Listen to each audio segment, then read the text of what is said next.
Katatapos lang ng Fire Prevention Month pero sa Davao City aabot sa 1,000 bahay na mga informal settlers sa 2 barangay ang nilamon ng apoy kagabi. At ayon po sa pulisya, posibleng nagsimula ang sunog sa bahay ng mga nagpa-pot session. May ulat on the spot si Real Soroche ng GMA Davao. Real? Yes, June Maris, alas 8 kagabi, nagsimula man ang apoy at natapos ito banda 1:25 ng madaling araw sa Barangay 22-C Davao City. Mahigit 5 oras ang itinagal ng sunog na umabot sa third alarm. Ayon sa investigasyon ng BFP, nag-umpisa ang sunog dahil sa napabayaang kandila sa bahay ng isang alias Tisay Muhammad.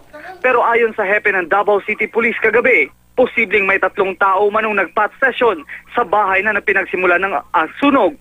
Natumba umano ang kandilang ginamit nila, kaya tumilapon ito sa basurahan at kumalat na ang apoy. Kaya panawagan niya sa mga Davaoenyo na tumigil na sa paggamit ng iligal na droga. Sa ngayon, nasa 6 na evacuation centers ang mga biktima at nananawagan ng tulong dahil karamihan sa kanila ang walang naisalbang gamit. Pagkain at damit ang hinihingi nilang tulong. Wala namang naitalang nasugatan o namatay na sa naturang insidente. Sa tala ng Bureau of Fire, aabot sa 1,000 kabahayan ang nasunog na may 3,715 pamilyang apektado. Tinatayang aabot sa 15 milyon ang ari-ari ang tinupok ng apoy.